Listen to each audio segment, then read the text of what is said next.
pero usted, miren, muchas veces nos preocupamos mucho en esos cursos y realmente no son de tanta trascendencia, ¿verdad? Lo que son importantes para poder, ¿qué le puedo decir? Para poder lograr graduarse, porque si no lo saca, obviamente, no puede cerrar pensum y usted necesita hacer el pensum. Usted estará cerrando pensum el próximo año y por lo tanto, qué bueno que usted ya haya cerrado pensum, teniendo las clínicas terminadas, teniendo también lo que es los cursos de preespecialidad terminados, que se preocupe también, por ejemplo, para poder sacar su plan de tesis.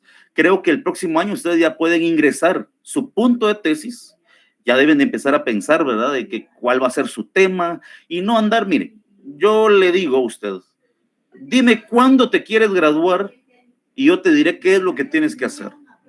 Si no hay una presión directa para que usted se gradúe, usted pues piensa todavía, no importa, bueno, entonces tómelo todo con tiempo. Pero si usted tiene una estrategia, tiene un plan, tiene ya algo fijado, yo me quiero graduar en el año 2026.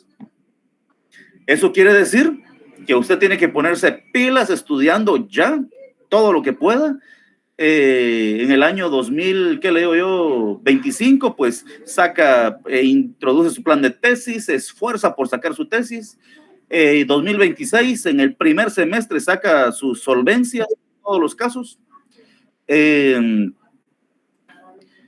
Saca sus solvencias, se prepara para sus privados, pues si ya se preparó durante toda la carrera, pues en los primeros 3 meses se puede lanzar, ustedes se lanza a sus privados y miren, algunos pues da miedo, sinceramente yo les digo que cuando a mí me tocó irme a evaluar de mi privado, yo cerré pensum en el año 2011, marzo 2012 me fui a meter a mi primer privado que fue la base pública. Cuando yo estaba ahí lleno de temor, diciendo ¿qué hago aquí? Ninguno se ha venido a meter, pero de todos modos me metí.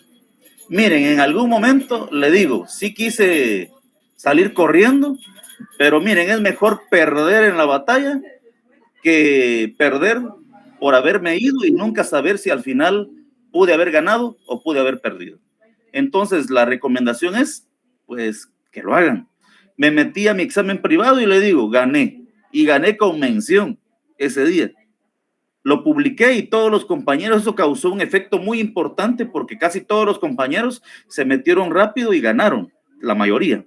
Entonces, compañeros, es oportuno que ya empiecen a hacer ese plan, ¿verdad? No sé si ustedes ya tienen una estrategia, pero háganla, en donde usted diga, bueno, 2026, yo tengo que sacar en el primer semestre mi primer privado, en el segundo semestre mi segundo privado, y pues ya después, ya la tesis, ya digamos que ya tenga la tesis muy avanzada, obviamente, ya teniendo la tesis avanzada, usted, como dijo, ya tiene el triunfo en las manos, porque al final el examen público de tesis a nivel licenciatura es más que un paseo de la victoria, ustedes, porque eso es un paseo de la victoria.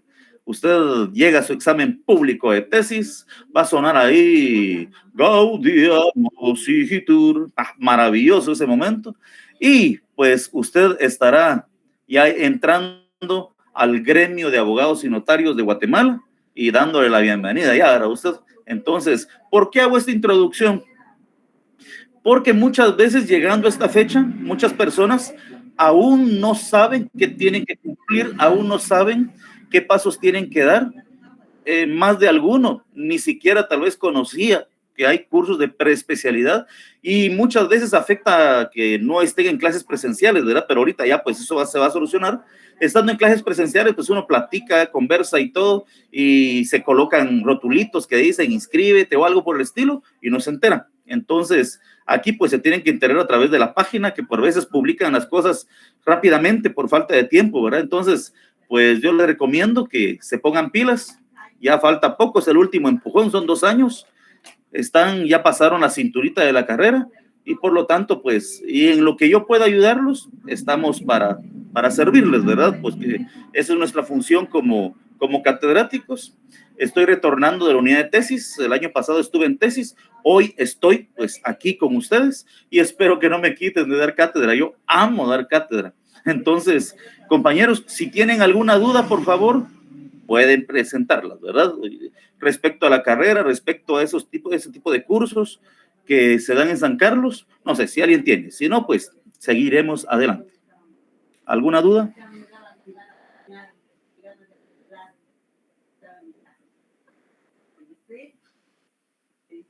Bueno, creo que todos estamos enterados. Eso es bueno. Eso es muy bueno. Vamos a admitir otra persona. Bueno, compañeros, cuando nosotros hablamos de derecho procesal civil y mercantil, porque al final se integra en la misma clase, ¿verdad? Uno tiene que ir más allá, más atrás. Por cierto, antes de empezar, perdonen, les compartí un material. En ningún momento es obligatorio comprar el material, ¿verdad? Yo tengo aquí el primero, no lo he ido a dejar a la fotocopiadora, pero me comprometo que el día sábado voy a ir a dejar el primer libro, ¿verdad? El primer libro que se los compartí. Los que no quieran imprimirlo, pues pueden, por favor, ir a la librería, perdón, a la fotocopiadora de don Gregorio, que es esa misma que está cerca de la J. Adrián Coronado, o también frente a la Curazao. Ahí van a estar a partir del sábado al mediodía, ¿verdad? Para que usted pueda sacarle fotocopias. Mire, si usted quiere comprar el libro, pues puede comprarlo, ¿verdad? La edición actual es más avanzada, pero va a encontrar diferencias. Realmente la mayoría de veces cuando lanzan otro volumen, pues va a otra edición, lo único que cambia es el año o algunas cositas, ¿verdad? Ustedes, pero ahí va a estar el libro para que lo vamos a usar. ¿Cuál es el objetivo de tener estas copias?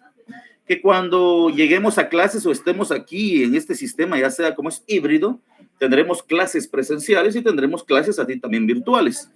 Entonces el objetivo es que podamos avanzar más rápido, o sea, que usted pueda ir subrayando o algo por el estilo, darle lectura al libro.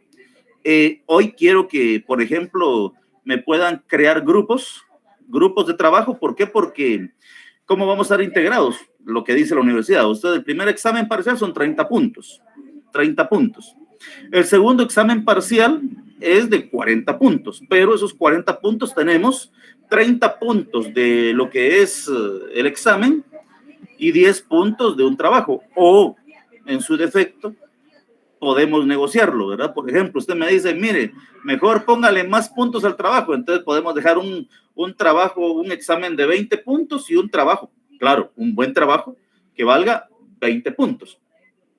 Entonces, y me interesa que ya por lo menos, tal vez no mañana, pero ya de hoy en 8, poderles indicar, miren, el trabajo va a ser los temas que van a investigar o que van a trabajar son estos, y ustedes tendrán casi pues un buen tiempo, ¿verdad? Ustedes para poder investigar, preparar todo lo que corresponde. Aunque muchas veces pues el guatemalteco, por eso es que publicaba lo de Yokoi Kenji, ¿verdad? Ustedes somos tan inteligentes que muchas veces decimos, lo hacemos bien a última hora, ustedes bajo presión trabajamos mejor. Y a última hora lo hacemos y resulta que después nos falla, no logramos tal cosa, un montón de cuestiones. Entonces, yo quiero que si pueden trabajar lo que sea por abonos, ¿no? Por poquitos, pues que puedan avanzar. Entonces, necesito que para hoy, en un momento les voy a dar tiempo para que me envíen o hagan los grupos de trabajo. Pueden escribir ahí por WhatsApp o lo que sea, pero quiero que me envíen una hojita. O si ya tienen grupos de trabajos anteriores, pueden usarlos, ¿verdad? Oscar Coroy, ¿qué está tomando? Digo, adelante, compañero. Licenciado, muy buenas noches. Saludos, qué gusto volver a verlo nuevamente en este semestre. Y como usted lo decía respecto al trabajo, pues hemos venido trabajando con grupos con otros licenciados y pensaría que los que ya están por afinidad, pues que siguieran con el mismo grupo, ¿verdad, Lic? Sugerencia, Lic. No, aprobada la sugerencia. Vamos a coordinarlo así desde el principio, de una sola vez. Entonces, por favor, para aquellos que sí ya tengan grupo, les voy a suplicar que me los suban al grupo de WhatsApp y así ya tengo los grupos. Entonces ya solamente asigno lo que son los trabajos, ¿verdad? Para que tal vez no los voy a asignar también directamente, sino que va a ser por sorteo.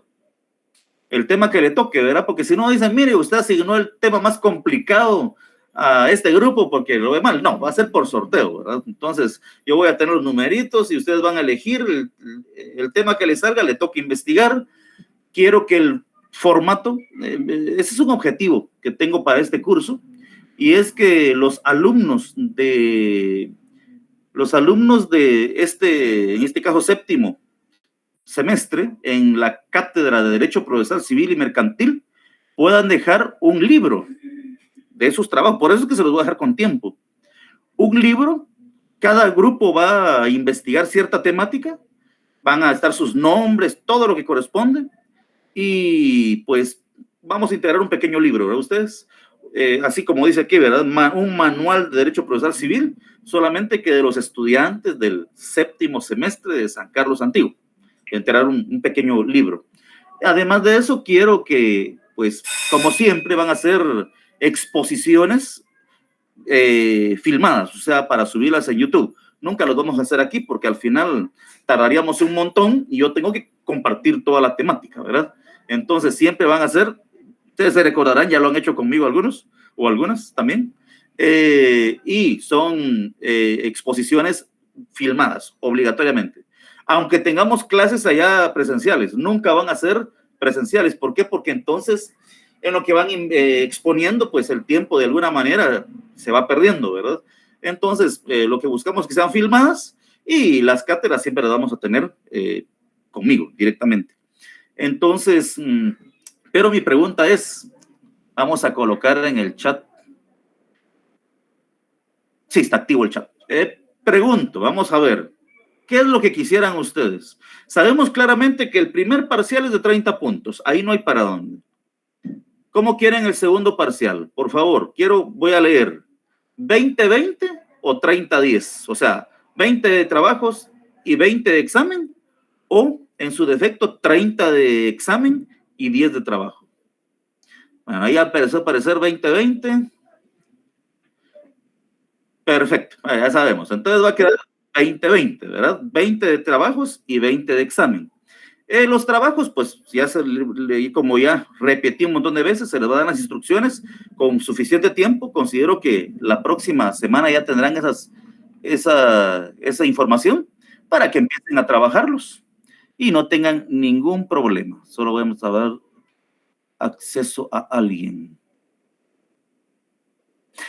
Con respecto a cuántos integrantes del grupo, miren, como ustedes ya tienen grupos establecidos, y me imagino que, pues, si hay alguien que sea nuevo en el grupo o en este grupo de Derecho Procesal Civil o está repitiendo lo que sea, tendría que integrarse a cualquier grupo, ¿verdad? ¿Cuántos grupos tienen? ¿De cuántos son los grupos que tienen actualmente? Buenas noches, licenciado. Gusto saludarle. Fíjese que los grupos realmente no son muy uniformes. Hay grupos de 5, de 7 y de 10. Entonces, y así es como hemos trabajado en los otros cursos. Bueno, está bien, pues. Entonces vamos a hacer los grupos. Miren. ¿Y cuántos grupos hay al final? Ese dato lo tiene el señor presidente, Lic. Honorable señor presidente, ¿está por ahí? Buenas noches, Lic. Buenas noches. Cuente. Si ahorita busco la información y le aviso ahorita. Bueno. Solamente y un par de minutos y ahorita le aviso para allá. No le escucho muy claro. Algún problema con el micrófono o con mi audio. Pero, bueno, vamos a hacer una cosa. Vamos a trabajar la cantidad de grupos que tengamos ya establecidos previamente. Y envíenme los nombres, por favor, ahorita mismo. Escriban en una hojita los nombres de cada uno de los integrantes, le toman una foto y me lo envían a WhatsApp, por favor, para que ya tenga yo esos nombres de los grupos. Pueden ser de 5 a 10 personas, ¿verdad? Está bien. Solamente que si hay alguien que se queda sin grupo, se va a ir adhiriendo a los que son más pequeñitos, por favor, porque ya de 11, 12 serían muchas personas en un solo grupo. ¿Estamos de acuerdo? Estamos en democracia. Sí, Lic, muchas gracias. Perfecto, trabajémoslo así entonces. Espero los nombres de sus grupos, por favor. Bueno, entonces, eso es respecto a el segundo parcial. El final, pues ustedes saben que ahí no hay trabajos, no hay absolutamente nada, solamente contenido. Ese contenido, pues, ya saben ustedes que no hay también examen extemporáneo. Asimismo, si en algún momento se pasa un examen y ustedes quieren revisar el examen conmigo, solo me dicen y lo revisamos. No hay ningún problema. Para ustedes no es necesario que pues se haga todo el procedimiento. Me dicen, creo que es más, una vez evaluados, a la semana siguiente o al día siguiente yo comparto lo que son las respuestas del examen. Usted puede verificar y decir, bueno, porque hoy los exámenes son presenciales, ¿no? Entonces, usted puede verificar, me fue bien, me fue mal, pero con las respuestas. Y si en un momento ve que su nota no es afín, entonces, pues podemos discutirlo usted. Y si sale ganando un punto, pues se lo doy. Y si yo le di un punto de más, pues no se lo quito porque sería injusto, porque la apelación aplica para un beneficio, no para que le cause un daño, ¿verdad? Eso es conmigo. Con otros no sé, pero conmigo funciona así. Entonces, compañeros, vamos a concluir esta introducción para empezar la cátedra, ¿verdad? Ustedes, pues esta cátedra vamos a empezarla con información muy importante que considero que siempre se debe de dar, y es de dónde surge realmente esa autoridad del Estado, ¿verdad? Esa autoridad del Estado. ¿Por qué? Porque siempre vemos como abogados, vemos al Estado aplicando justicia. Y uno dice, pero ¿de dónde sale esa aptitud que tiene el Estado de poder impartir justicia? Y tenemos que retrotraernos, ¿verdad? Ustedes, a la Revolución Francesa. En la Revolución Francesa, el periodo de la Ilustración, pues surgen muchas ideas. Usted sabe que anteriormente se manejaba el sistema feudal, en donde estaba el monarca que era el rey. Teníamos también a lo que es el segundo estado, que serían el clero, y también, pues, tenemos el otro que se me fue el término ahorita a ustedes. Los reyes, están el clero, y la otra parte, ¿quién me la recuerda? Burguesía. No, se me fue ese término, qué interesante. Patricios. Bueno, podemos decir los patricios, ¿verdad? O sea, pero eso es más en Grecia. Entonces tenemos ese sistema estaba dividido en el rey, teníamos a los ricos, digámoslo así, ¿verdad ustedes? Juntamente con el clero, se me fue el término, no me voy a recordar, y teníamos el tercer estado. Me estoy fundamentando en un libro, Emmanuel Sieyès, El tercer estado. ¿Por qué es importante retrotraernos a ese sistema? Porque es exactamente el sistema que tenemos actualmente, ¿verdad? Antes, el rey ejercía las tres funciones. Tenía la función de poder emitir leyes, tenía la función, esa es la función legislativa, tenía la función ejecutiva y tenía la función judicial. Por eso ustedes habrán visto alguna vez el sistema inquisitivo de derecho, ¿verdad ustedes? En el sistema inquisitivo de derecho penal, el mismo juez investiga y el mismo juez aplica la sanción. Por lo tanto, pues obviamente él va a tratar, siempre se ha tratado en el sistema inquisitivo que la persona fuera declarada culpable. Hay un sistema que señala el derecho penal del enemigo, ¿verdad? Ustedes, tratar a la persona como culpable, como responsable. Actualmente no se utiliza ese sistema. Entonces, cuando hablemos de Emmanuel Sieyès, pues crea ese libro denominado El tercer estado, en el cual se fundamenta realmente la Revolución Francesa. Y surge un elemento fundamental, ¿verdad? Ustedes, cuando las personas realizan ese famoso pacto social que en donde hay un acuerdo y las personas denominan o eligen a un grupo de personas especiales para que puedan crear lo que se denomina una constitución política, ¿verdad? Nosotros tenemos nuestra constitución política de la República de Guatemala, y esa fuerza se le llama poder constituyente. Ese poder, esa facultad. Cuando nosotros hablamos de los elementos del Estado, existen elementos previos y elementos posteriores. El primer elemento, obviamente, el conjunto de personas. Segundo elemento, un territorio. Dos elementos fundamentales. Las personas y el territorio, pues crean lo que es los elementos previos. Este conjunto de personas crea un tercer elemento que son sus normas jurídicas. Esas normas jurídicas inician con lo que es la constitución política de la república que conforman, ¿verdad? Ese poder político surge de un poder constituyente, una asamblea nacional constituyente. La asamblea nacional constituyente tiene la facultad de crear, de dar forma a ese estado. Eso ya lo vimos en derecho procesal constitucional. Entonces, con la asamblea nacional constituyente surge la plataforma fundamental del Estado, que es la constitución política de esa nación, si es una nación, pues, eminentemente que se fundamenta en una constitución, porque todavía hay otro tipo de sistemas de gobierno, en nosotros es constitucional. Entonces, la reina de nuestro sistema es la constitución. Muy bien. Entonces, en la constitución nosotros encontramos las facultades que tiene el Estado. Y entre esas facultades que tiene el Estado aparece un término fundamental llamada jurisdicción, ¿verdad ustedes? Aparece el término jurisdicción y ahí ya lo podemos encontrar en las primeras páginas del libro que estamos viendo, que es el de la portada azulita, titulado Manual de Derecho Procesal Civil Guatemalteco, por cierto. Este es el primer libro que vamos a ver. ¿Por qué? Porque tenemos que ver los dos, ya que en este momento, pues constituye bastante teoría fundamental de derecho procesal civil y mercantil, y la segunda fase es respecto a la prueba, ¿verdad ustedes? A la prueba. El proceso ordinario constituye un proceso común a todos los procesos.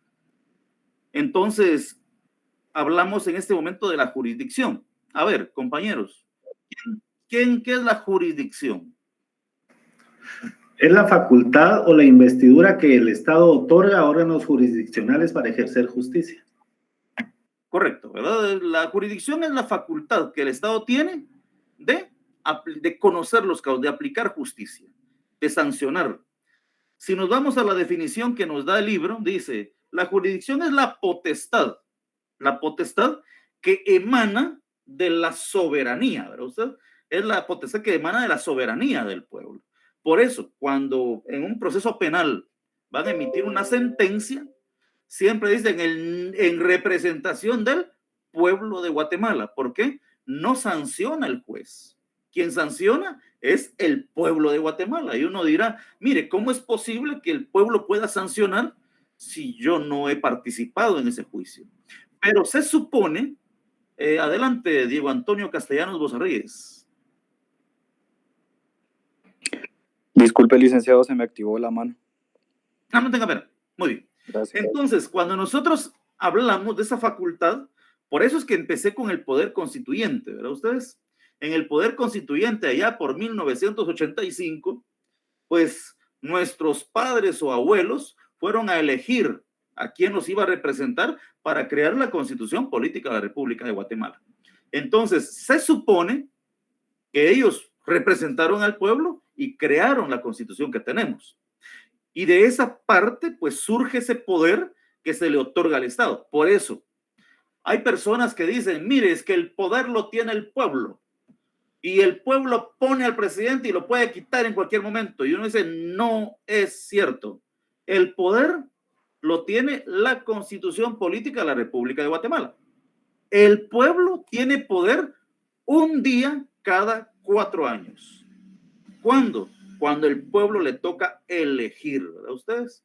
¿Por qué? Porque, por ejemplo, si hay un golpe de Estado, es un rompimiento constitucional. O sea, el pueblo, y muchas veces, miren, en Guatemala, cuando el pueblo quiere sacarse un gobierno, si el sector económico no participa, no pueden mover a nadie, ¿verdad ustedes? Claro, salvo 48 cantones que tratan de mover un poquito, pero no mueven mucho, que digamos, causando problemas a todo mundo, ustedes, pero bueno, ahí estamos. Entonces, cuando hablamos de la jurisdicción, entonces, hablamos de esa capacidad que el Estado tiene de impartir justicia en nombre y representación de todos los ciudadanos de Guatemala. Eso es la jurisdicción. Repito la definición que dice ahí. La jurisdicción es la potestad dimanante, o que sea, que surge, que emerge del Estado, ejercida exclusivamente por jueces y tribunales independientes de realizar el derecho en caso concreto, ¿verdad? Juzgando de modo irrevocable y promoviendo la ejecución de lo juzgado. Eso está en el artículo 203 de la Constitución. Vamos a leerlo rápidamente. ¿Qué dice el artículo 203 de la Constitución? 203. Perdonen que creo que agarro mi Constitución como mi Biblia. 203, aquí estamos. Ese es un artículo muy importante, ¿verdad? Ustedes 203 dice así: la justicia se imparte de conformidad con la Constitución y leyes de la República. Corresponde, y ahí está la definición de jurisdicción, corresponde a los tribunales de justicia la potestad de juzgar y promover la ejecución de lo juzgado. Es exactamente lo que estábamos leyendo en ese instante, ¿verdad? Vamos a ver. Muy bien. Elementos fundamentales o elementos que se presentan dentro de esa definición de jurisdicción. ¿A quién le corresponde el monopolio de la jurisdicción? Al Estado. No existe otra. Se ejerce por órganos específicos, como lo decía el compañero Verdugo, que en este caso estarían los tribunales, ¿verdad? La función, pues cada tribunal tiene un titular. Ese titular tiene la obligación de atender todos los casos que le lleguen. ¿Por qué? Porque obviamente no puede delegar esa función. Señala también que hay principios informadores que respecto a la jurisdicción. Miren, por veces nos confundimos y decimos, mire, la jurisdicción se divide y la jurisdicción no se divide. ¿Por qué? Porque la jurisdicción deviene de esa potestad del ius imperium que tiene el Estado de poder, a través del organismo judicial, de sancionar a una persona. Y la jurisdicción no se divide. Tiene ciertos límites nada más que la persona. Adelante. Sí, licenciado, tal vez el error que cometemos muchos algunas veces es creer que la jurisdicción se divide por los elementos que la conforman, como el poder de convocatoria, el poder de conocimiento, que en latinismo son notio, judicium, vocatio, poder de executio. Claro, y otras veces creemos que se divide por la competencia. Derecho civil, por ejemplo, tiene diversidad de situaciones, ¿verdad? Podemos ver, mire, primeramente podemos dividir la jurisdicción, digamos que se pudiera dividirse, por cuestiones del ramo, de la materia, indican.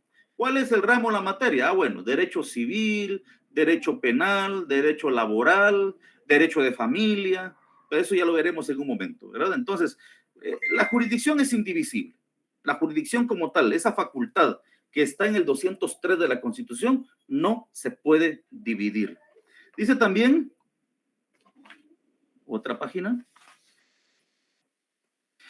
la jurisdicción es indelegable, ¿verdad ustedes?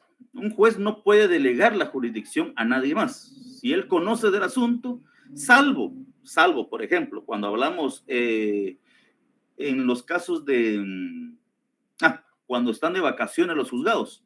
Bueno, uno dice ahí, mire, ¿y dónde queda el principio de inmediación si el juzgado se retira? Bueno, ellos tienen la facultad de poder pedir a otro juzgado del mismo ramo que pueda conocer de los asuntos. O sea, es una ayuda que se dan internamente, pero cuando regresa el juez, sigue conociendo de los mismos asuntos.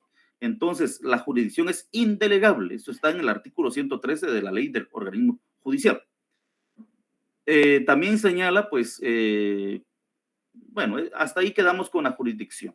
Entonces, primeramente tenemos que la jurisdicción es la facultad que tiene el Estado de aplicar justicia, decir justicia. Y esta, pues, es indivisible. Hasta ahí nos quedamos con jurisdicción. Ahora pasamos a lo que es la competencia. Miren, esto ustedes lo tienen desde el primer derecho procesal, ustedes que vieron, teoría del proceso. Ahora hablamos de la competencia. ¿Qué es la competencia? Pues la competencia es el conjunto, eso está en la página 24, Si quieren lo anotan, cuando ya tengan el libro, pues lo pueden subrayar.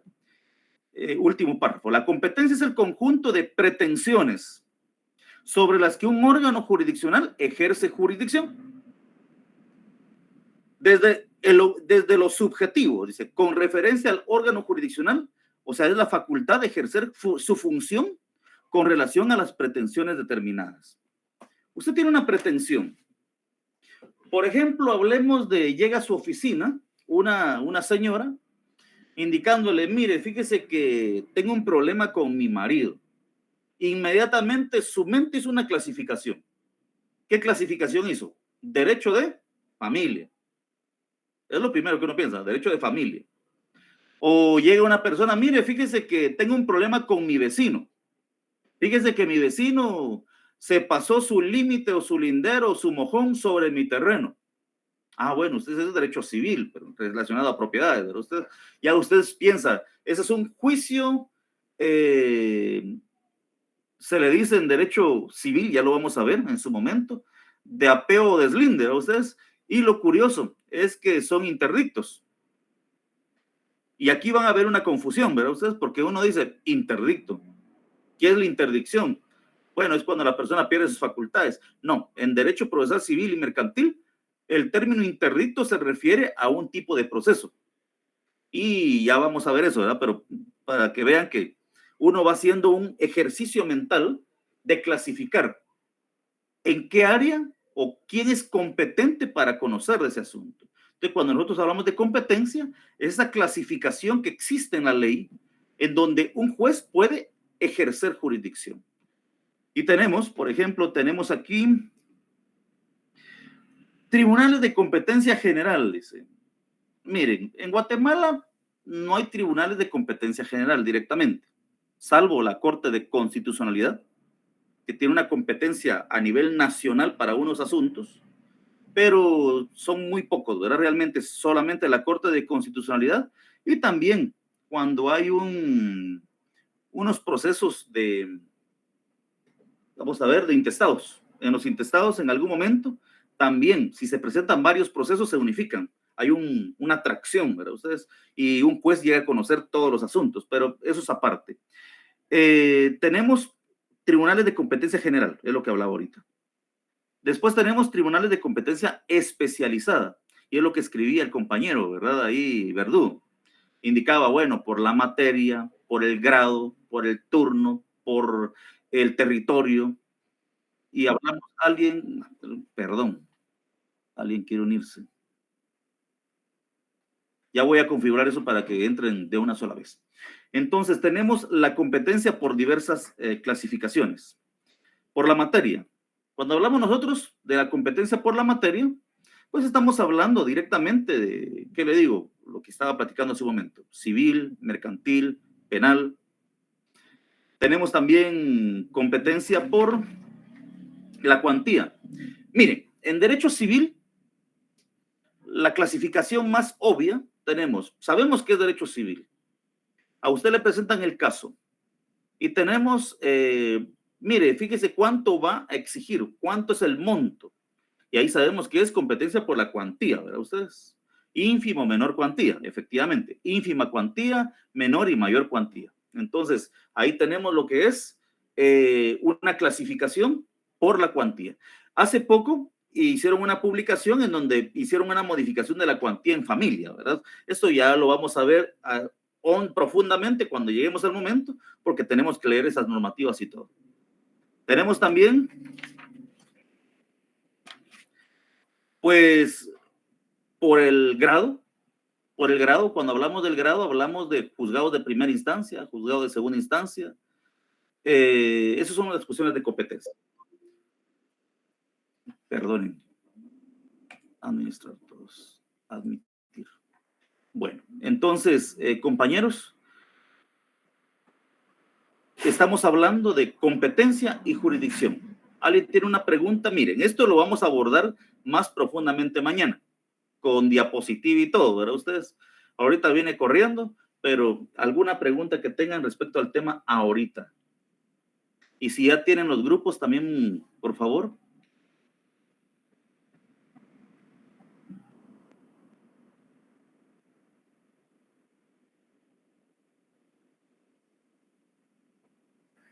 Sí, licenciado, perdone, solo yo creo que eso es parte de historia, pero usted precisamente mencionó los interdictos y recuerdo que en el derecho romano nosotros vimos algo de eso, de cuando posteriormente surgieron los pretores y habían personas que eran extranjeras y personas que eran locales, y recuerdo que ahí mencionaban algo de interdictos. Tal vez usted nos amplíe algo de eso. Mire, me la puso difícil, tendría que investigarlo y se lo voy a investigar y mañana se lo comparto con mucho gusto. Ok, gracias, Rick, muy amable. Seguramente. ¿Alguna otra pregunta, compañeros? Como dijo alguien, no le voy a meter casaca a usted.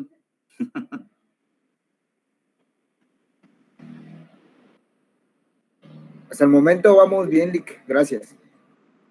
Bueno, compañeros, entonces vamos a requisitos que voy a necesitar para nuestro curso. Es que tenga la ley de organismo judicial, la Constitución Política de la República de Guatemala, su Código Procesal Civil y Mercantil, tanto aquí como cuando lleguemos allá a la sección, ¿verdad? No sé cuándo, si van a activarla o no, y creo que sí. Entonces, para que usted esté atento a todo lo que vamos a ver, pongan mucha atención porque, bueno, miren, estaba viendo, si dejar un pequeño trabajo, siempre he trabajado algunas veces puntos extras, siempre, casi siempre, o sea, unos 5, haciendo resúmenes de las clases por semana. Por ejemplo, usted hace un pequeñísimo resumen de lo que entendió hoy. El objetivo es que estudie, el objetivo es que lea, ¿verdad? Usted hace un pequeño resumen por lo menos de una hoja y me lo envía. Yo lo voy verificando, me lo envía al correo electrónico, ¿verdad? Porque ahí lo voy a recibir. Y obviamente, si usted veo que al final llegó, le falta unos puntos para poder salir adelante, pues yo no se los voy a regalar, pero ya están ahí. Miren, y les cuento una anécdota que tuve en Derecho Procesal Constitucional, y hay muchos aquí. En algún momento, pues, algunos no llegaban recuerdo que a zona mínima, o creo que fue a zona mínima, a nota final, y pues traté de ayudar a algunos, dejando un trabajo.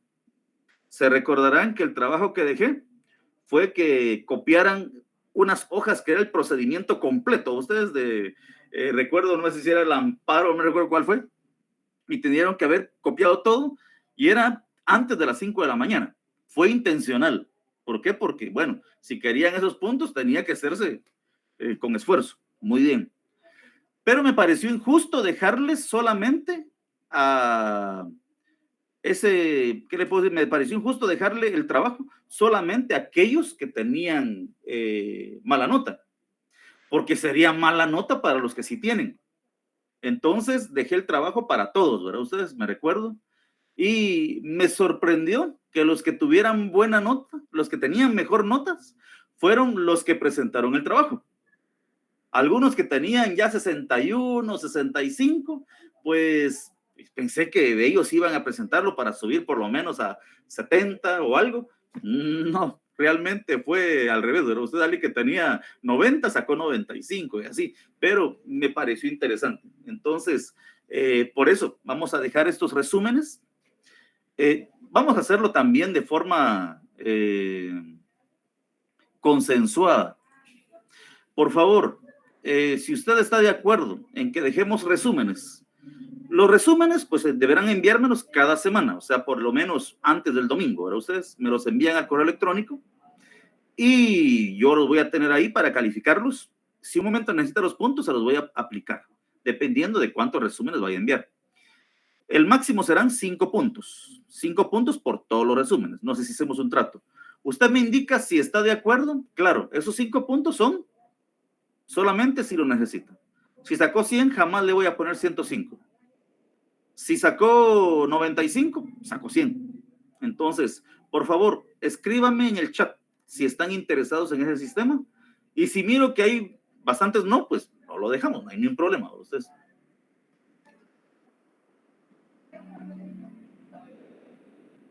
Bueno, ya veo ahí sí, está bien, perfecto. Entonces lo dejamos así. El primer resumen sería el domingo, usted lo envía, puede enviarlo cualquier día de la semana, ¿verdad? El domingo con un resumen, mire, fíjese que yo entendí de que Lick habló de, no sé, de la Revolución Francesa y entendí que se basó y no nos dijo el nombre del segundo estado, ustedes. Y entonces usted escribe eso, ¿verdad? Si yo entendí que en términos muy concisos, ahora yo voy a preguntar algo. Vamos a ver cómo estamos. Compañero, yo sé que voy a preguntarle a uno de los más aplicados. Compañero Juan Francisco Verdugo Flores. ¿Está por allí? Sí, Lick, aquí estoy. Compañero, recuérdeme, defíname, ¿qué es derecho civil? El derecho civil es un conjunto de normas jurídicas orientado a regular el comportamiento de los individuos dentro de una sociedad, atendiendo al tipo de caso que le aplique. Muy bien, lo mejor es no quedarse callado siempre, usted siempre dar algo. Compañero Wilson Gómez, ¿se encuentra por ahí? Sí, Lick, por acá estoy. Como ustedes acaban de llevar los contratos en particular, ¿se recuerda? Mencione algún contrato que haya visto. Contrato de compraventa, contrato de permuta, contrato... Ahorita no me acuerdo muy bien. Muy bien. Compañera María Fernanda Hernández Marroquín, ¿está por allí? Sí, dígame, licenciado. Recuerda, ¿qué es un vicio dentro de derecho civil?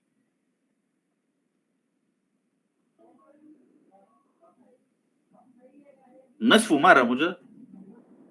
¿Qué es un vicio? ¿Esto se refiere a la falta de voluntad, licenciado? Claro, ahí Bien. estamos bien. ¿Por qué? Porque un El vicio, Es falta el de vicio, voluntad, ya sea sana en los actos. Eso significa que puede llevar a la nulidad de un contrato. Compañero Verdú. sí, el vicio dentro de los elementos del negocio jurídico es considerado como, digamos, la falta de capacidad, por ejemplo, el consentimiento que puede ser viciado, ya que se induce a dolo, error o coacción en cuanto a la negociación que se está celebrando. Muy bien. Tengo un caso.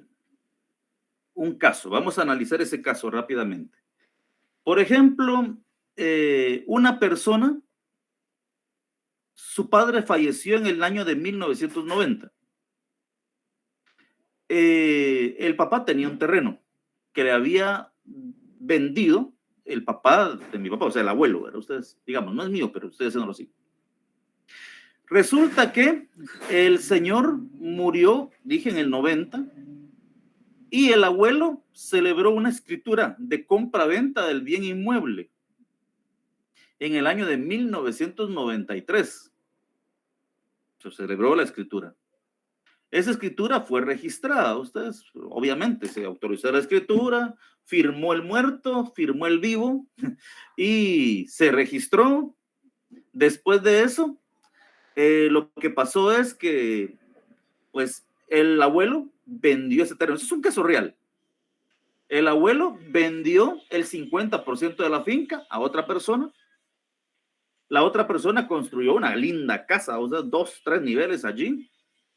Curiosamente, esa persona pues fue demandada por prestaciones laborales y para salir del problema dio la mitad del terreno al trabajador para que tuviera su mitad del terreno. Y también pues, por ejemplo, la otra parte le quedó a mi cliente. Pero curiosamente, también el abuelo vendió esa parte. Se la vendió en ese momento a su conviviente. La conviviente vendió esa parte a una sociedad anónima. Ahora mi cliente no tiene, eso fue, imagínense cuántos años han pasado. Entonces, ¿qué piensan que hay que hacer allí? Es un caso real. Allí aparece algo que estuvimos hablando ahorita. Ese proceso adolece de vicio, ¿a ustedes? ¿Por qué hay vicio en ese proceso? Porque hay un falso conocimiento de la verdad, Lick, y aparte de todo, solo le quería consultar, el causante era el dueño de la propiedad, no era el padre de él, quien fue quien registró la escritura. Mire, bueno, aquí, cuando, ¿qué le digo? Se hizo la escritura, el verdadero dueño, que era el hijo de, o sea, ¿qué le digo? Estamos hablando de 3 personas. El hijo, el nieto, que sería mi cliente, el papá de mi cliente, que fue el que falleció en el 90 y que no pudo haber firmado nunca, y el papá, o sea, el abuelo, ¿verdad? Ustedes, el abuelo le dio en 1960 ese terreno al papá de mi cliente. Después, en el año de 1990, muere el papá de mi cliente, quedando intestado, porque ahí tuvo que haber quedado intestado. Posteriormente a eso, pues el abuelo, obviamente, viendo que quedó intestado, que haría el terreno. Y fue con un colega que le faccionó una escritura de compra-venta en donde el muerto firmó, ¿verdad? Ustedes, firmó el muerto. Obviamente, ahí hay un vicio. ¿Por qué? Porque, uno, no existe consentimiento. Ustedes se recordarán ese término, consentimiento. Para que un negocio jurídico salga o resurja, tiene que haber consentimiento. Gustavo Adolfo Gómez Álvarez. Adelante. Yo lo que podría entender tal vez sería el vicio de falsedad, ya que el licenciado no constó de que realmente estaba el verdadero dueño firmando las escrituras o firmando los documentos. Bueno, fíjese que el Código de Notariado establece que, bueno, que ahí hay nulidad del instrumento. Debería haber nulidad, ¿correcto? Debería haber nulidad. ¿Por qué? Porque pues no debió haber nacido de la vida jurídica. Pero no se le olvide que el Registro General de la Propiedad cree en la fe pública del notario. Cree en la fe pública del notario. Usted va a adquirir fe pública y lo que usted diga en su escritura es cierto, ¿verdad? Hasta que alguien demuestre lo contrario. Lo que usted diga es cierto. Si usted dice que firmó tal persona frente a usted, realmente ¿qué le digo? En nuestro sistema no va a venir el registro a verificar, mire, y tráigame a verificar si ya está muerto. No, el registro opera la propiedad. Entonces, y operó la propiedad y ahora tenemos el problema, que esa propiedad ya es propiedad de otras personas más. Sí, yo recuerdo que hay una parte del Código Civil que establece la reparación digna en cuanto a esto, pero si vamos al caso, ahí sí está viciado el procedimiento porque, digamos, a partir del 1251 que establece lo del negocio jurídico y el 1257 que establece lo del error, el dolo, la coacción, y si no estoy mal, como por el 1280 está también la simulación. Nosotros entendemos que error es el falso conocimiento de la verdad, el dolo es cuando una persona actúa de manera intencionada para inducir a error a otra persona, y la coacción es cuando se hace uso de la violencia. La simulación es cuando realmente se consigna en documento o en escritura algo que realmente no es la realidad de lo que se está consignando ahí. Entonces yo pensaría que primero hay error, porque no se está diciendo la verdad en cuanto a la propiedad del bien inmueble. Luego hay dolo porque intencionadamente la persona está induciendo al error al tercero que está adquiriendo la propiedad. La coacción creo que quedaría ahí un poquito libre porque no se usó la violencia para ello, pero sí hay una simulación en cuanto a la propiedad del bien inmueble. Por lo tanto, adelante, digamos, en la parte del causante también se establece, como le decía, la reparación digna, pero también abarca una parte en la que uno puede recuperar sus bienes. Y si los bienes ya no estuvieran en propiedad de la persona debe restituir o debe pagar en dinero la cantidad que recibió del inmueble. Ahora agreguémosle un elemento más al caso. Tanto el que causó el fraude, en este caso, el el abuelo y el notario, ambos ya murieron.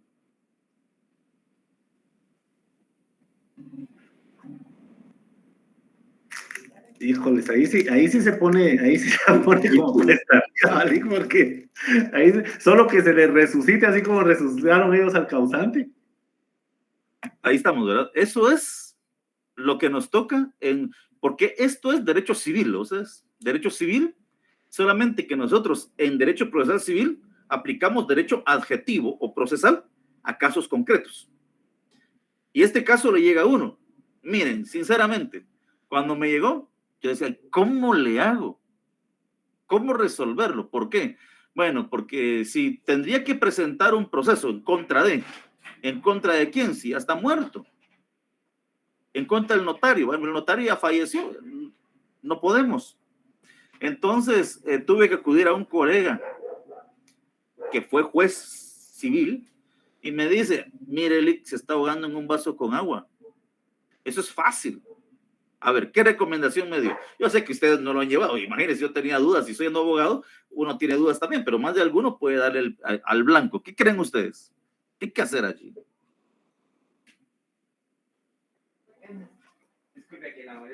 ¿Se puede declarar la nulidad de la escritura, Lick?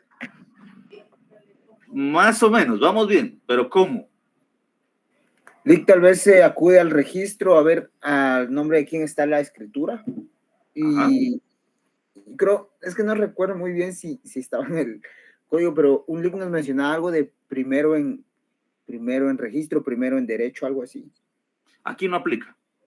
Ah, Aquí no aplica. Eso aplica, por ejemplo, yo le digo a usted en la usucapión, el primero que registra es el primero que tiene el derecho.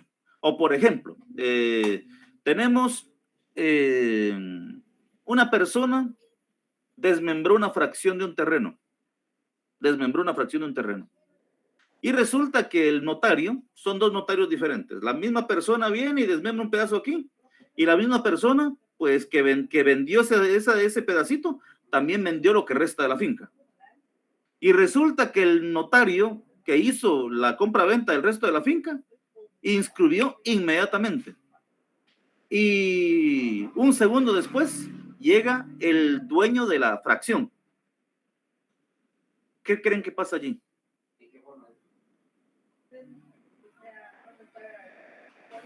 Pues yo creo que, bueno, ahí como que cambia un poquito la cosa, pero a mi criterio, digamos, ahí sí sería un proceso civil en el que la persona tiene que demostrar la posesión pacífica, el justo título y varias situaciones que el Código Civil establece. Claro, en este caso, por ejemplo, que hablábamos, ahorita el ejemplo que ponía, sabemos claramente, ¿verdad? Que el primero que ingresó a la escritura es el propietario, ¿verdad? Definitivamente. Cuando hablamos de derechos de posesión, el primero que llega al registro a inscribirlo, aún sean por una milésima de segundo, es el legítimo propietario. ¿Y cómo cuesta eso ustedes? Entonces, en el caso que le estaba poniendo, no aplica el primero en registrar. ¿Por qué? Porque obviamente el documento que se inscribió de mala fe, tenía dolo integrado y por lo tanto nunca debió haber nacido la vida jurídica. Mire, para no hacerla muy larga, ¿verdad? Ustedes, en este caso, lo que procede únicamente es la presentación, y esto, mire, le va a generar a usted mucho pisto en un día a usted. Seguramente, se los digo, ahí se recuerdan que ese proceso es ganable.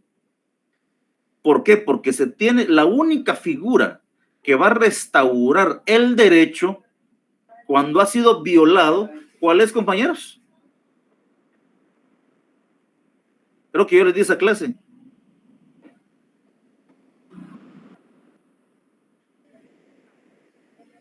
Licenciado, ¿usted se refiere a el amparo, no?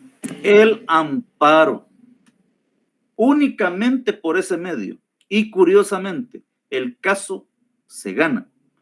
Ahora bien, y miren, el problema es que se trae de corbata a todos aquellos que compraron, adquirieron bien de buena fe. porque todos se vienen al suelo. Aún así, hayan lotificado, vendido a... Imagínense ustedes este problema. Que exista un terreno de una manzana de tamaño y que haya sucedido este fenómeno que les estaba contando. Que estaba a nombre de una persona, esta persona fallece, entonces viene el otro, se hace una escritura donde compra la propiedad, pero el otro ya está fallecido, no pudo haber firmado, y después resulta un heredero, ustedes, como mi cliente, un heredero, y ya ese terreno fue lotificado y hay casas y hay de todo. Miren ustedes, increíble, pero si usted plantea el amparo y cabal ataca esa escritura, obviamente, al ser declarada esa escritura como, ¿qué le digo yo? Nula, ¿qué creen que pasa? Se viene, todas las demás anotaciones se vienen al suelo. Todas.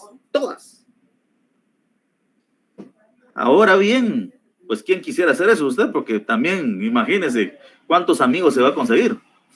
Pero le digo, adelante, Andrea de León. Gracias, licenciado. Yo solo quisiera saber más o menos, me imagino que porque el caso es un poco complicado o especial, el precio debe ser un poco elevado. Se lo pregunto porque a mi abuela le hicieron eso, entonces, pues mi abuela ya murió, pero los hijos no pudieron reclamar la propiedad porque falsificaron la firma de ella, las hermanas, y entre las hermanas, pues, se quedaron con esa propiedad. Pero yo me imagino que sí se puede recuperar, como usted lo estaba explicando.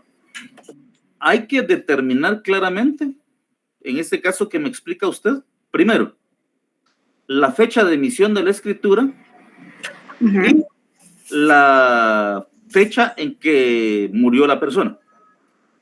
¿Por qué? Porque tiene que haber una diferencia, ¿verdad? Que haya fallecido. Algunas veces lo que hacen las personas, han venido a mi oficina, no lo hago, no me gusta, es que le dicen, mire, Lick, fíjese que mi papá acaba de morir. Y yo les digo, qué lamentable, o sea, qué lamentable, lo lamento mucho. Mire, Lick, pero todavía, fíjese que no le hemos dicho a nadie. Ahí tenemos el cuerpo de mi papá. ¿Y para qué? Uno ya sabe por dónde vienen ustedes. Mire, Lick, fíjese que nosotros, él no resolvió las escrituras y queremos que vaya a sacarle la huella y que no sé qué. Miren ustedes, ahí pues, si todos estuvieran de acuerdo, hay unos notarios que dicen, bueno, lo piensan. Pero pasó un caso en donde un notario, no voy a decir el nombre obviamente, fíjese que incurrió en ese tipo de cuestión, solamente que la persona no había fallecido, estaba agonizando en las últimas de ustedes.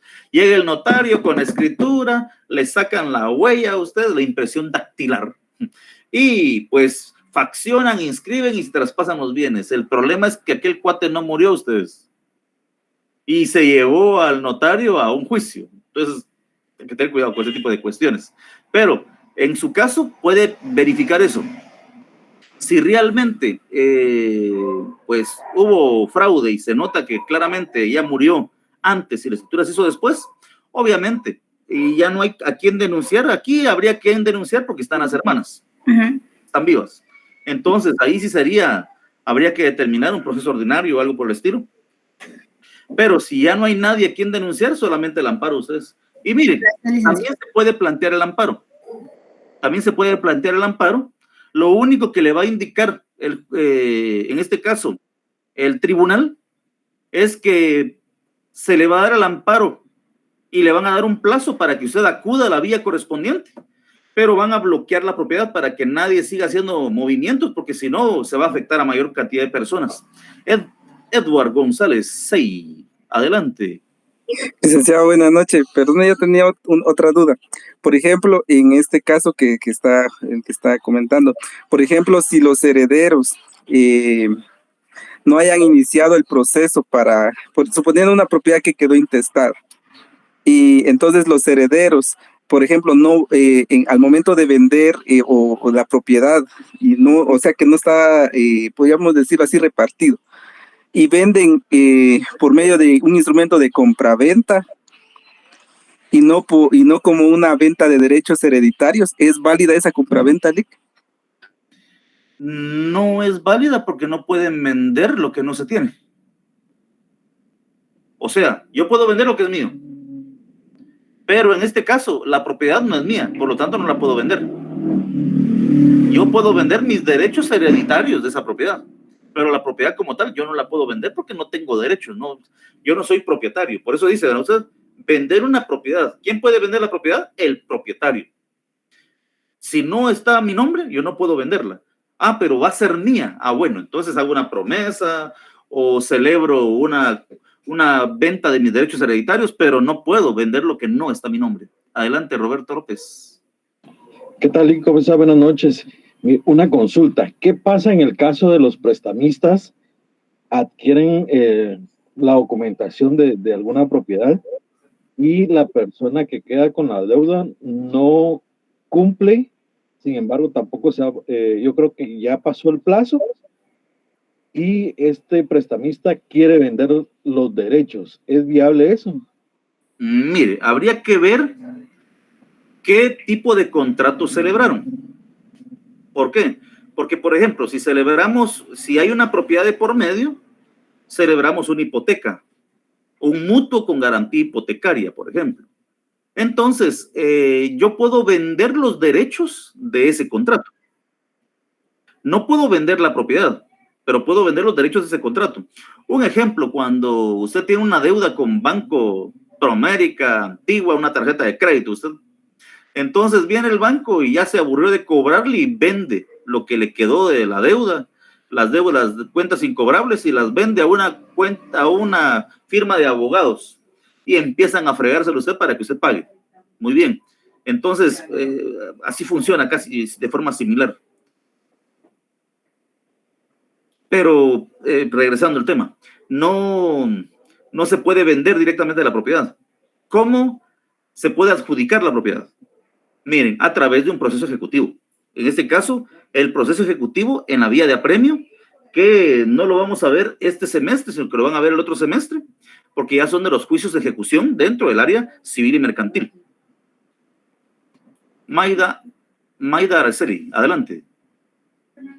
Buenas noches, licenciado. Gusto saludarlo nuevamente. Fíjese con una pregunta. Y, por ejemplo, si yo tengo una propiedad, ¿alguien me puede obligar a venderla si yo no quiero? Pues ahí estamos con derecho civil. ¿Podría apagar su micrófono? Ah, está, gracias. Derecho civil lo que tiene que haber, por ejemplo, en un matrimonio, que es también derecho civil, familia, ustedes tienen que mediar la voluntad. O sea, la voluntad de querer realizar un documento. O sea, pueden venir a mi oficina y usted me dice, mire, yo no quiero vender, pero él quiere que le venda. Yo le diría, no celebremos el documento. No está obligada usted a ceder, a vender, a donar, no está obligada. ¿Por qué? Porque es muy claro, es un acto voluntario, ¿verdad? Igual, digamos, derecho de familia, el divorcio. Uno dice, mire, muchas personas vienen y quieren un divorcio. Y les digo, bueno, entonces si quieren un divorcio voluntario, tienen que estar de acuerdo en cuanto de pensión, a quién le quedan los hijos. Ah, no, es que no estamos de acuerdo. Ah, bueno, entonces tiene que haber un juicio ordinario. En juicio ordinario, bueno, ya no es ordinario, usted ahora es un juicio oral, porque hubo una modificación a la norma. Anteriormente era un juicio ordinario. Entonces, ¿en dónde un juez tiene que establecerlo? Por ejemplo, si a usted la van a obligar a dar un terreno, va a ser porque lo dejó en hipoteca, porque lo comprometió de alguna manera, pero nunca va a ser que obligatoriamente tenga que darlo. Eso no puede hacerlo. Fíjese, licenciado, que en este caso es una entidad del Estado que bueno, están como coaccionando de que yo regale un cierto fracción de mi terreno, pero si no se me va a chiquitar el terreno, entonces no puedo. Entonces, ¿hay alguna entidad del Estado pública que me vaya a obligar a hacerlo si yo no quiero? Fíjese que en ese caso sí existe una excepción. Existe una excepción y es se me fue el término, ahorita vamos a ver, está en el artículo 39, si no estoy mal, de la Constitución. Propiedad privada, expropiación forzosa. Habla de la expropiación forzosa. O sea, a usted sí le pueden expropiar un terreno siempre y cuando ese terreno vaya a ser de mucha utilidad. Pero claro, tienen que también restaurarle un poco de dinero, o sea, le tienen que pagar. El problema es que muchas veces pagan de acuerdo al valor que el terreno está registrado. Algunas veces ahí está nuestro amigo Verdugo Flores, él tiene mucha experiencia en municipalidades, creo, pero sí pagan, o sea, sí hay una obligación de pagar. Igual da cuando la servidumbre de paso, ¿de Rosa? Hay personas que piensan que la servidumbre de paso, pues, bueno, yo presento el proceso y me tiene que dar paso, pero no es gratis. ¿Por qué? Porque uno tiene que hacer un pago. Entonces, sí puede usted luchar para ver si realmente el pedazo que le están pidiendo es de utilidad pública, porque si es de utilidad pública, hasta que al final la van a obligar a usted. Entonces, pero no es directamente un regalo, tiene que ver cómo resuelve esa situación de que le quede algo. Gracias, licenciado. Compañero Verdugo, ¿cómo lo han manejado? Sí, fíjese, dije, tal y como usted lo manifestaba al principio, el derecho administrativo es muy extenso y cada caso es diferente, sí, porque depende de la ubicación del terreno y depende también de cómo se va a utilizar esa servidumbre de paso. A veces, pues, servidumbre de paso, puede ser aérea, puede ser subterránea, puede ser también un caminamiento, digamos, pero le decía, depende de la ubicación, depende de la extensión del terreno y depende de la cantidad de propietarios que van a ser afectados. Entonces, muchas veces se maneja como por parte de las municipalidades con una condonación de servicios de agua, con un acuerdo municipal del consejo en donde ellos establecen que les van a exonerar a las personas el pago de tal servicio durante tanto tiempo para tratar de compensar esa situación. Y en el peor de los casos, cuando la municipalidad tiene que hacer erogaciones para poder comprar el terreno y registrarlo como una servidumbre de paso. Gracias, compañero Verdugo. Compañero Gustavo Adolfo. Un ejemplo es, por ejemplo, el liberamiento de Chimaltenango. Mucha gente se opuso en Itzapa, creo que fue el lugar, y al final muchos llegaron a una negociación de un acuerdo económico con el gobierno y otros que no lo quisieron pararon perdiendo su terreno. Claro, otro elemento fundamental que muchas veces toca es que se atraviesan terrenos, ahí ya vamos con el convenio 169 de la OIT, ¿verdad? Ustedes en ciertos sectores, en donde, por ejemplo, para hacer ese tipo de obras que van a dañar ecológicamente un sector, si usted se da cuenta, por ejemplo, tenemos cabal libramiento de Chimaltenango, abertura completa. Ustedes, si estuviéramos en Japón, hubieran hecho el túnel, ¿verdad? Ustedes por debajo, obviamente, no por arriba, un túnel por arriba, ustedes van a haber hecho un túnel, pero aquí, pues dañan la ecología y todo ese tipo de cuestiones. Pero sí, la expropiación existe, es constitucional y pueden efectuarlo. Ahora la pregunta es, mire, Lic, ¿y por qué tantos casos? Bueno, a eso se le llama hacer un análisis de competencia. Usted, cada uno de los casos que va escuchando, cada uno lo tiene que llevar por un lado diferente. En algún momento llega el caso, bueno, puede ser rama aún del amparo. Ustedes, el caso que les decía, un amparo. ¿Por qué? Si me meto en tal vía, no tengo quien denunciar. Si hago tal cosa, no tengo que... Entonces, amparo. Es la única forma que puedo. Muy bien. Si yo escucho a la persona y me dice, mire, fíjese que tengo un problema porque mis hermanas hicieron una escritura y todo, y ya tenemos que analizar qué caso tenemos que presentar.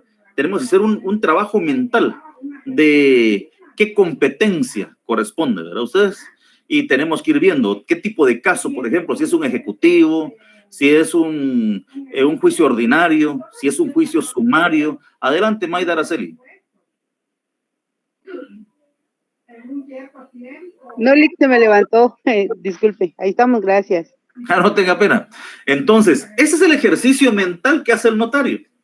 Cuando hablamos de la famosa competencia, usted escucha a su cliente y pues tiene que hacer esa clasificación. ¿Dónde se va a presentar? Si lo presenta en el municipio, porque hay un juzgado en el municipio. Si lo presenta en el juzgado de, por ejemplo, En Antigua está el juzgado de paz civil y familia, pero también está el juzgado de primera instancia civil. Entonces uno dice, ¿qué juzgado corresponde? ¿Cómo tengo que establecerlo? Por la cuantía. Tengo que establecerlo por, ¿qué le digo? Por ejemplo, un divorcio, un divorcio ordinario. No un divorcio ordinario, hoy es familia, ustedes. Pero, por ejemplo, mire, quiero divorciarme, ¿dónde tengo que hacerlo? En el juzgado de primera instancia, no hay otro que lo pueda conocer. O sea, ese es el ejercicio que tenemos que hacer como notarios, como abogados, de ver en qué jurisdicción corresponde, qué competencia corresponde plantear nuestro escrito de demanda. Entonces, compañeros, preguntas.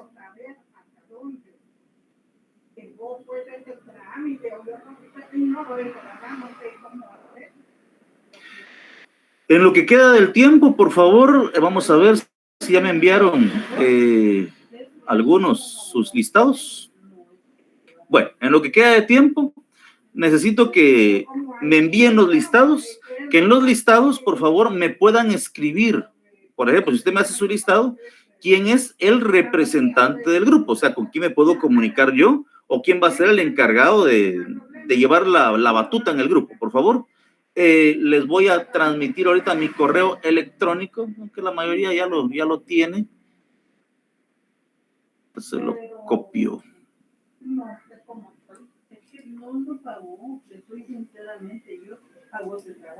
Copiar.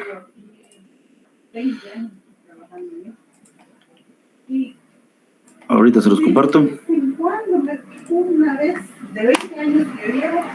Ahí está el correo, lic.josevidal@profesor.usac.edu.gt. Es el mismo que tuve hace un buen tiempo, ¿verdad? Ustedes. Lo peor es que nunca nos entregó el talonario de la factura. Entonces, por favor, envíenme allí lo que es su listado de grupos de trabajo. Licenciado, perdón, una pregunta. Cuénteme. ¿Cuánto es el máximo de integrantes en un grupo? Mire, el máximo de integrantes dejémoslo en 10 y el mínimo en 5. Gracias, licenciado. Y de acuerdo a esa capacidad, pues obviamente voy a distribuir los trabajos, porque al final, si tienen 10, vamos a poner un trabajo más pesado, ustedes, un tema más pesado. Si tienen menos, un tema más sencillo. O sea, con esta función de ver trabajos, yo tendré que quitar un poquito la democracia de elegir por selección múltiple y asignar